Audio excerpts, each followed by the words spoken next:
I'm Ray Hayden. I'm a retired New York City firefighter, and now I'm a writer. Stands in New York City a single room occupancy. I'm sure in other places around the nation it's the same, but New York, it's definitely grown from here. SRO is single room occupancy. It's in the West Village, right off the highway right by the Hudson River. Back in those days, it was all piers back then, bustling piers.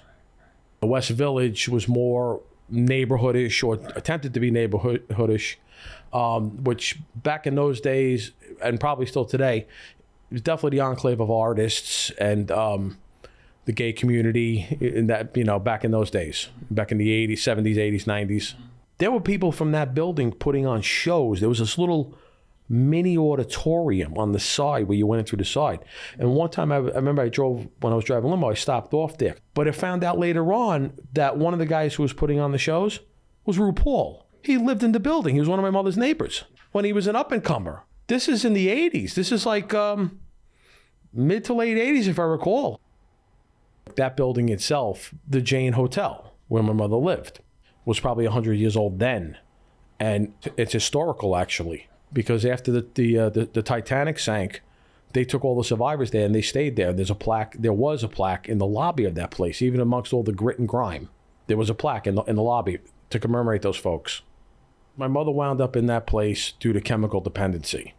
She was a bad alcoholic and, dabbled in other things. And she lived in a building with other people with mental illness, substance issues, ex-cons on parole, and people that were misfits of society, as you want to call it, back in the 80s and 90s. My mother and I, around teens, we got separated after maybe the third time being evicted from an apartment. Inevitably, she called me a year later when I was a teenager, and she was living in this place, found out later on.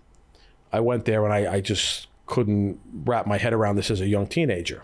And of course, when you're young and you don't think, it angers you. A lot of mixed emotions for a young man.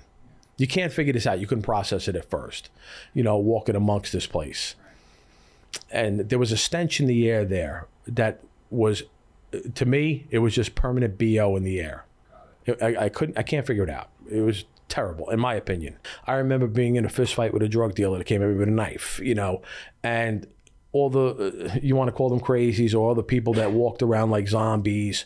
And, I remember this Asian woman who used to walk around the place that would want a cigarette for sex. I mean, it was really off the wall people, man. I was a teenager going into my 20s. And then, like a lot of guys my age, as we start to get older, you pick up a job, get your driver's license. I wound up driving limousine for a while. And listen, when I was younger, you got to survive out there. So I hustled, ran around. And even when I was driving limo, there was one service I worked for, like a limousine service. There was one or two girls that work in alcohol that I picked them up. They were prostitutes. I was picking them up at the hotel. And I'm like, I don't believe this. I can't get away from this. I'm like, it's like, what did he say in Godfather? They pulled me back in. That's what it felt like. I don't even want to be near this. So like this, and I just feigned ignorance.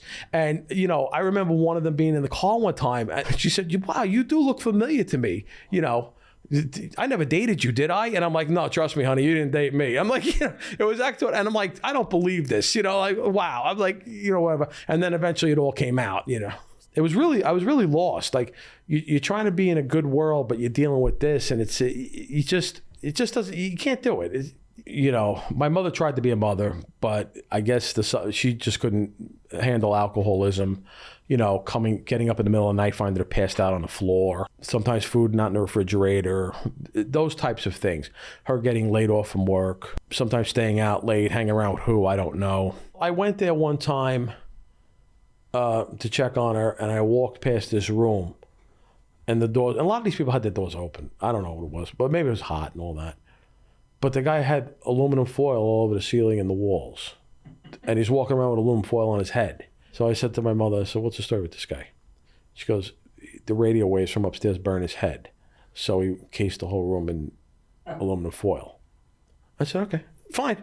Hey, whatever. I said, does he bother you? She goes, no. I said, then don't worry about it. Forget about it. I mean, really, this is the kind I just kind of like, okay, do you have change for $1? Like, it rolled off my shoulders. Like, this is the kind of shit you would see. You walk by and I'm like, something going on here. And stuff my mother told me too. There was a guy in the place one time that scared her because he had he burned the word bad boy into his chest, but he did it back. He did it in a mirror, so when he was walking towards you, it looked like Oya Boya or something like that.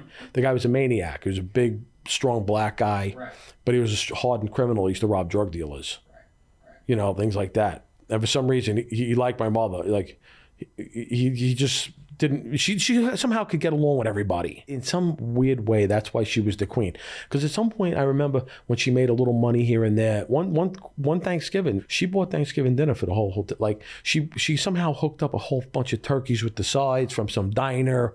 Some scam she ran. I don't know what it was. It was definitely some kind of finagle. But she tried to do something nice in her own crazy way.